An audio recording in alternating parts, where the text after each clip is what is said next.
नमस्कार दोस्तों, क्या आप जिमी कार्टर को जानते हैं? दरअसल इनका पूरा नाम जेम्स अर्ल कार्टर जूनियर है। अगर किसी को ना इनके बारे में जानकारी था तो हमें कमेंट सेक्शन में जरूर बताएं। दरअसल सन 1979 में जब ईरान में इस्लामिक क्रांति हो रही थी ना, तब तेहरान स्थित जो अमेरिका का दूतावास था, वहाँ पर नवंबर में उग्रवादी छात्रों ने कब्जा करके 50 से अधिक अमेरिकियों को बंधक बना लिया। ईरान और संयुक्त राज्य अमेरिका के कूटनीतिक समाधान नहीं निकल पाने के कारण तब सैन्य बल का प्रयोग किया गया था। 1980 में बंधकों को छुड़ाने की कोशिश तो हुई, मगर इसमें कई अमेरिकी सैनिकों की मौत भी हुई थी, जिसकी वजह से इनकी काफी किरकिरी हुई थी। आखिरकार 444 दिनों के बाद वर्ष 1981 में बंधक रिहा किए गए थे। जी हाँ, हम अमेरिका के 39वें राष्ट्रपति जिमी कार्टर के बारे में बात कर रहे हैं। इसके अलावा अफगानिस्तान पर जब सोवियत संघ ने धावा बोल दिया था तो जिमी कार्टर ने मॉस्को में चल रहे 1980 ग्रीष्मकालीन ओलंपिक खेलों का अमेरिकी खिलाड़ियों को बहिष्कार करने का आदेश भी दिया था। जिमी कार्टर वर्ष 1980 में भी राष्ट्रपति चुनाव में फिर से खड़े हुए थे, लेकिन इस बार उन्हें हार का सामना करना पड़ा। मिस्र के राष्ट्रपति अनवर अल सदात और इजराइल के प्रधानमंत्री मेनाकम बेगिन के बीच जिमी कार्टर ने वर्ष 1978 में कैंप डेविड में एक समझौता करवाया था, जिसकी वजह से इजराइल और मिस्र के दरमियान वर्ष 1979 में शांति कायम हो सके थे। इनके बारे में कहा जाता है कि यह बेहद ही प्रभावशाली राष्ट्रपतियों में से एक है। दरअसल अमेरिका की ये पूर्व राष्ट्रपति जिमी कार्टर सबसे लंबे समय तक जीवित रहने वाले अमेरिका के राष्ट्रपति बन गए और इस मामले में इन्होंने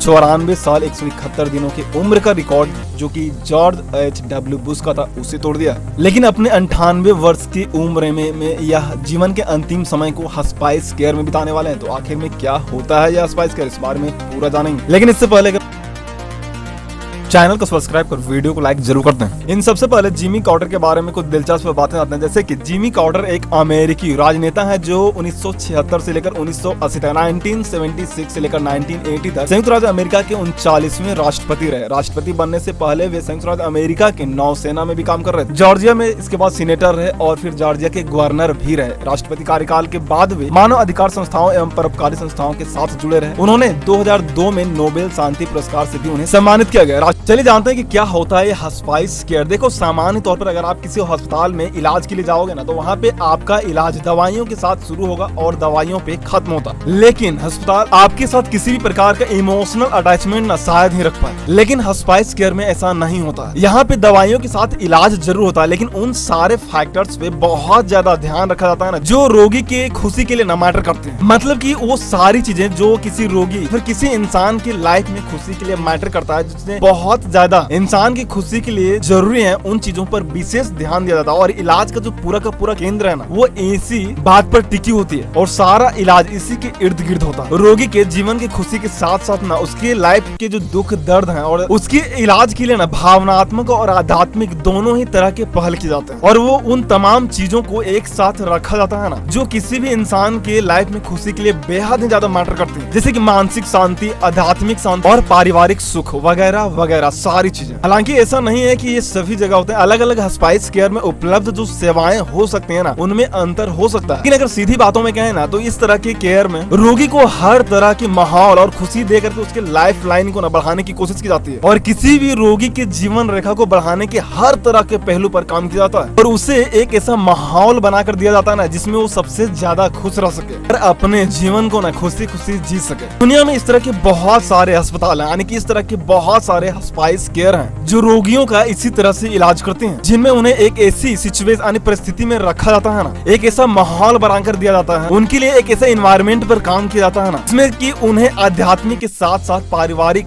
तरह की हर तरह की खुशी मिल सके और वो बेहद ही सुखी महसूस करने के साथ साथ खुशी महसूस कर सके। और अब एक ऐसे ही माहौल और एक ऐसे ही अस्पताल के अंदर जिमी कार्टर का इलाज चलेगा।